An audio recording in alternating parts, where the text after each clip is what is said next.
Welcome to our class, and this morning or today we will be looking at Job chapter 19. Because of this passage of what's called the Redeemer passage in verse 25, this is the most quoted chapter in the book of Job. However, this chapter is not just a chapter full of hope. There's also criticism of friends, there's complaint to God, and there's also despair. So we must pay attention to all of these. And if you were to just think about this chapter as a big picture, we're going to look at the first 6 verses, which is mostly criticism of his friends. And then is going to be the complaint against God.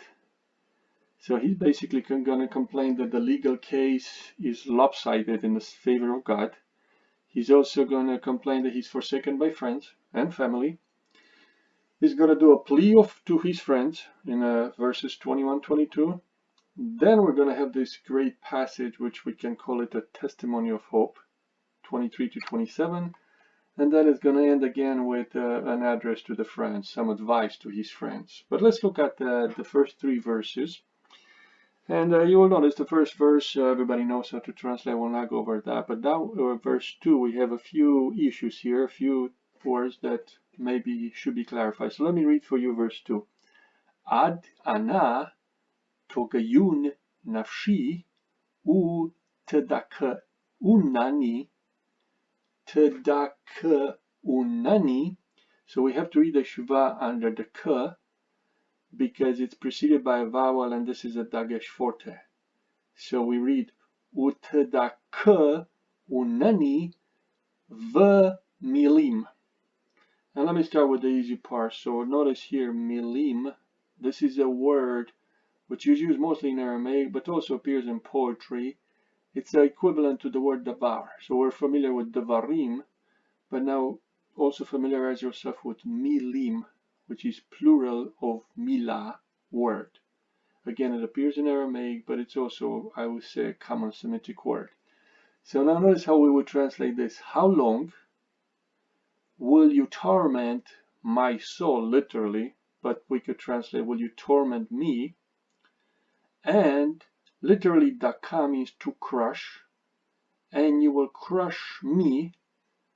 This is a paragogic noun, it's called. And then this is, of course, the ni, it's the pronominal suffix. You will crush me with words. So this is the literal translation, even though there's some question about this verb yaga. The verb is yaga, and this is a hifil. I put it for you here. And so this is something that we may want to look at, and I want you to do this. Please go to this word yaga. We see it here in hifil. But look at other occurrences, Lamentation 1:5-12, and see if it makes sense to translate to torment. Because notice Greenstein translate, how long will you make me anguished? And here it takes some liberty, oppressing me with words, but literally is crushing me with words. So, but you might want to look at these other occurrences of Lamentation 1:5 and 12. See how the word yaga is used. That would be helpful. And put that in your journal. And then it continues and says, Ze asar pa'amim, and that this is literally this 10 times, taklimuni, again, you, it's you, second masculine plural. We see the tet prefix and the u of the plural, and then again the pronominal suffix. You have basically humiliated me, you could say. Humiliated me or cast reproach upon me. Lo tevoshu, you, again you, the word is of course the verbal root here is bosh. Of course here the verbal root is kalam, and this is a hifil. This is simply a kal. You are not ashamed, and it's implied, to do something to me. And this is a problem where we have this verb hakar. Hakar, it's problematic. How do we translate? So that's why I put it for you here. I put it for you as a question mark. This is something that you might want to pursue and see how do we translate. So I put for you the definition of Kohler and Baumgartner. But notice that they are actually not sure. They don't give you a translation. And notice again, we're dealing with hapax legomena. So it's difficult to translate. So actually he says, gives you the Arabic hakara, to astonish. But notice how the ESV translate. You are not ashamed to wrong me. Another, you mistreat me without shame. So to wrong me or to mistreat me, or Greenstein, you demean me. You have no shame as you demean me. So it's unclear, but perhaps from the parallel with kalam, it's this idea to humiliate, to mistreat, perhaps to demean. That may be the best way to go. But notice, I still think this is a little bit of a question mark, as even the lexicon shows you. So this is, of course, notice this 10 times. 10 times must not be taken literally. Some of you remember when Jacob told Laban that you change my salary, basically you change my salary 10 times. Probably it's one way of saying many times or several times you've done that to me. So you've been humiliating me with your words. You've been demeaning me. You've been mistreating me, basically. So he's complaining about his friends, and rightly so, as we know how his friends talk to him. Now, continues and says, V'af amnam shagiti iti talin meshugati. Afamnam.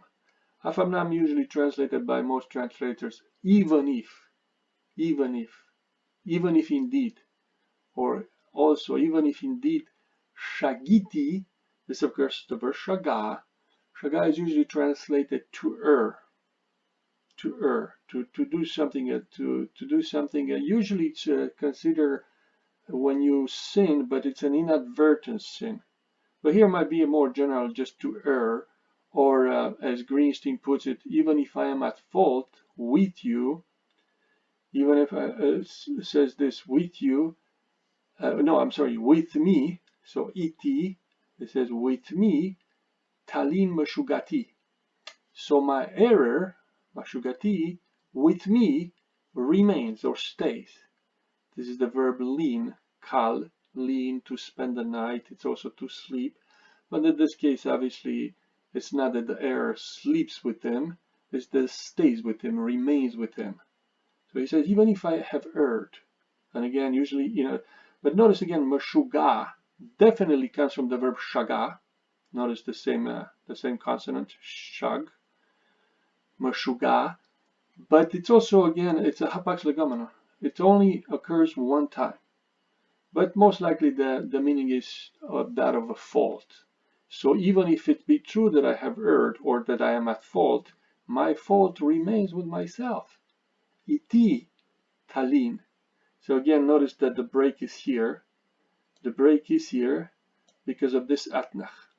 So even if I erred, or even if I'm at fault, with me, my fault stays. So he's saying that, basically, let's see how he continues his argument. And then he continues, imam nam, again usually we translate amnam, if indeed alai tagdilu v'tokichu alai cherpati, imam nam, if indeed, and here is of course the verb gadal, to be great, but notice it's hifil here, to make great. If indeed you make great alai, literally upon me. But here, most likely the meaning is something like this. If indeed you kind of, basically you aggrandize yourself at my expense, right? You magnify yourself against me, or Greenstein, you speak to me arrogantly. Because again, it's probably about the speech. V'tokichu alai cherpati, and here is usually to correct, or to reproach. To reproach is actually probably better. And you reproach me on account of my disgrace,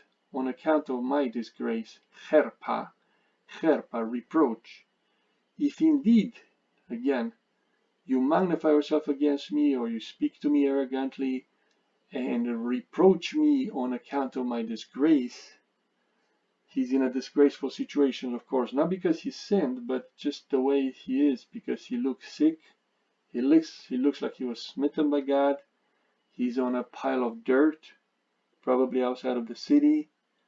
So you are, of course, you are reproaching me because of this. You are arguing against me because of this. And then it continues. De u e fo. No. I hope you recognize this is the verb yada. It's a plural calc, plural imperative. No. So notice, of course, that the yod is missing. It happens with first yod verbs and first nun verbs in the imperative. No, then. So this is usually translated then or so, and sometimes notice it appears with an aleph at the end, but in Job it most likely appears without aleph. So know then that God, and of course, just to remind you, of course, you probably know that Eloah, God, this is the name for God in Job in the majority of times. Know that God, Ivatani, u matsudo alai hikif. Ivatani, ve'u matsudo alai hikif. So notice all these alai. Upon me, or against me. Everything seems to be against me. Alai. But what is this Ivatani? So Ivatani is usually to bend or to falsify. But here it's understood by many, God has put me in the wrong, or some say suppresses me in litigation. This is the lexicon, but I think they're a little bit guessing again. So again, I didn't put the verb ava here, but notice that people are struggling. Notice here, know at least that it's Eloah who's abused me. He translates abuse me, to bend me. So this is the literal to bend, to falsify. So probably this is a good translation to abuse. He's bending me. He's he's really oppressing me, kind of. U matsudo alai hikif. And here we also have a question about this matsud. What exactly does it mean? And also the verb hikif. Hikif is from nakaf and seems to be to surround, and he surrounds me or surrounded me,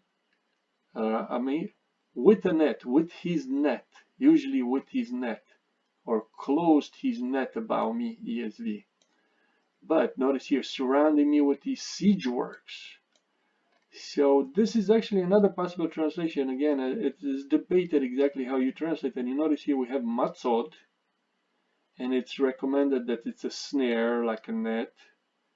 So this is what Kohler and Baumgartner recommend. But notice there's another matzod, which means a stronghold, a siege work maybe. So which one do we take, right? It's not easy to choose. Is it a net? Is it a snare? Or am I surrounded with siege works? I tend to lean toward the translation of Greenstein. Maybe the idea is that I'm surrounded. God is surrounded me, like it's kind of like I'm like, and we will see this image a little bit later. The image is like I'm a city, or even I'm not even in a city. I'm in a tent, but God is kind of surrounding me and is trying to basically attack me, putting all these siege works against me. I'm basically being abused and surrounded like by like a major army. So we will see that this is picked up later. So that's why probably this is a better translation, surrounding me with his siege works. And he surrounds me with his siege works. Know that this is what is happening to me. This is what God is doing to me. Now let's continue and look a little bit further, the next few verses. So this is basically mostly addressing his friends, criticism of his friends. You guys don't understand me. This is what is happening to me, and it's not easy for my life. So then he continues, Hein, behold, or some even translate if I cry, or though. Though I cry tza'ak, it's a classical, well-known verb to cry out. If I cry out Hamas, some of you might be thinking about Hamas, the violent organization Palestinian, and it's true, it's a related word. It means violence here. If I cry out violence, right? But I am not answered literally, because notice here we have the verb ana to answer, but it's a nifal. I am not answered. Or notice New King James Version, if, translating if I cry out, concerning wrong here, doesn't translate it as strong as a violence. I am not heard, but this is more interpretative. Literally, I am not answered. That's what it means. Nobody answers me, basically. And then it continues. Ashava v'ein mishpat. Again, ashava.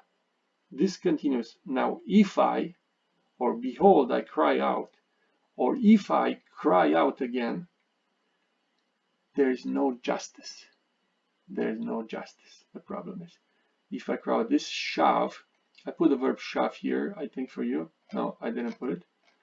Okay, well, no, I did put it here, shav. It's to call for help.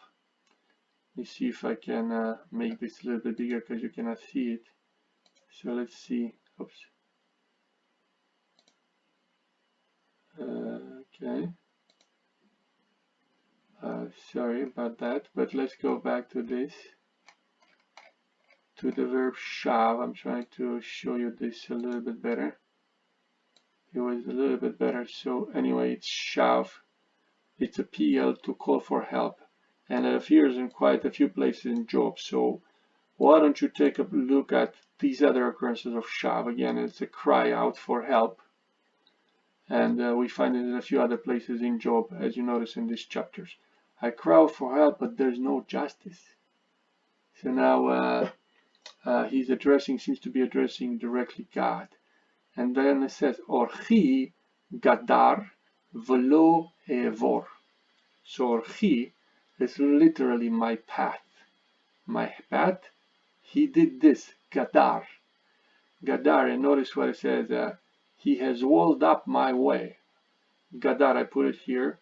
It's to build up a wall, usually with stones, and to block a road by a wall of stones.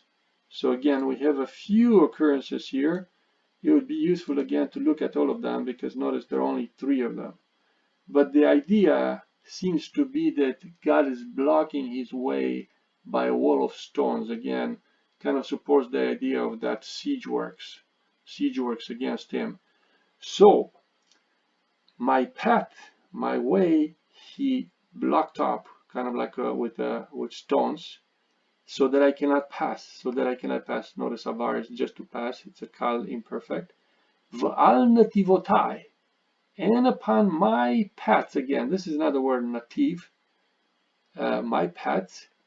Choshek yasim. Literally, he has put darkness. So he has basically put darkness, right? He has set darkness upon my paths, or maybe my footpaths, according to Greenstein. So the idea is that he cannot walk around. Everything around him is blocked. He's kind of hedged in again, but this time he's not hedged in as in the beginning of the book. Hedged in the sense that God is protecting him. He's now hedged in the sense that he's isolated. He cannot move. He cannot do anything. And then he continues even further. Kavodi, my honor, my glory, me'alai hifshit. So again, this is a hifil from Pashat. He removed, he stripped off, basically. He stripped off. It's like you're taking the clothes off from somebody. You're stripping him. Here, that's how he sees God again has stripped from upon me my glory. So again, alai. Notice this concern upon me, against me. But here, of course, he stripped from upon me my glory. He stripped my glory. Vayasar ateret roshi. Of course, hopefully you recognize again the ending shi. My head, a crown, And here is the verb sur. He removed, so I would translate, he stripped off my glory from upon me, and he removed the crown from my head, right? He removed the crown from my head. So it's this image that, here I was an honorable person. Here I was a man who almost was wearing a crown. I was a leader. But there's none like that anymore. All my honor is gone. All my leadership is gone. I have no standing in society, and I'm really, really ashamed. This is what God has done. So, and when I cry out, hey, this is what's happening, violence, or, it's wrong. Nobody pays attention to me. Nobody pays attention to me. I am humiliated, deeply humiliated. Now let's look at the next 3 verses, and then we will finish with this section, and then we will do the next section next. And then he continues, Itatseni saviv va'ilach vayasa k'eit tikvati. So again, hopefully you recognize tikva again, my glory, my hope, I'm sorry. But notice what's happened here. Itatseni saviv. Itatseni. He, again, I hope you recognize the ni, its first common singular pronominal suffix. So basically, he tears me down, basically saviv, around me, on every side. We can translate saviv. Saviv literally means around. So he tears me around, he breaks me down on every side, va'elach, and I go, literally, and I go. But it's translated here, and I am gone, because I think it's right, and I'm going away, and basically I'm dying, Notice how Greenstein translates, he has broken me down, and I am going to die. The idea is that I'm going to die, even though, because poetry is of course brevity, so you don't have the whole idea, but that's probably what Job means to say, look, you're breaking me down all around me. You're tearing me apart all around. Like completely you are tearing me around, and I'm going to die. Vayasa k'eit, and you, again, nasa, tear, yasa, you, again, same idea here, it's to tear, or, to tear, but to pull out fits better here. And you pulled me out. You pull me out like a tree. Actually, you pull out like a tree my hope. So again, we remember from chapter 14 that image of a tree that is cut and comes back to life. But here it's much worse for me, because you don't just cut me, you pull me from the roots. So there seems to be no hope left. And then it continues, you, God, vayacharalai apo. And he, again, actually he's talking about God, what he does. He's not directly addressing him in third person, we have to be careful. But here's the idea of, he's so angry at me. Again, alai, notice again, alai, against me. He's so hot, literally, he's so hot, his anger is so hot upon me. This is a more literal translation, right? But, he has kindled his wrath against me. That's another way to translate. He has kindled his wrath against me. He has inflamed his anger. It's the idea that his anger has become so hot against me. V'yachsheveni lo chetzarav. Chashav is to think about, to consider. And he considers me, again me, against him, to him, or we can say to him, he considers him as his enemy. Tsar. We saw before Oyev, earlier, I think it was in chapter 13, that Job is complaining that he considered me his enemy. Now this is another word for enemy, the word tsar, or adversary. So he considers me, for him, that I for him am like his adversary. He's very angry at me, and he considers me as his adversary, his enemy. And then Yachad Yavo Gedudav Vayasolu Alai Darkam. Vayachnu saviv l'ocholi. Vayachnu saviv l'ocholi. So he continues. Now some translate together. Together they come. Who? Gedudav. So his troops come together. The troops come together. Ideas against me. So notice here, his troops come on together. But it doesn't say yet against me, but we'll continue again. Allah. Notice here again. Allah. Vayasolu alai darkam. Again, this is a little bit of a questionable verb against salal. It's a kal from salal. It might be the idea of the piling up. The piling up against me. Literally, their ways, their roads. But most people don't understand that as their roads. Notice here, they translate as a siege ramp against me. Or here, they clear an attack road against me. Is it they piling up against me the road, or they clear the road against me? I think perhaps it's better to understand it as the piling up against me of their siege works, like this particular translation. Cast up their siege ramp, like a siege ramp. So in this case, the derech is like a siege ramp against me, which is piling up. And chana, this is the verb chana with the he at the end. Maybe I should have written it for you, but you probably know this. So I'm just going to put it for you. The verb is chana, to encamp. And again, it's many times used to encamp in a war. So again, notice, and here Job is portrayed like he's in his tent. Poor guy, he's just in his tent.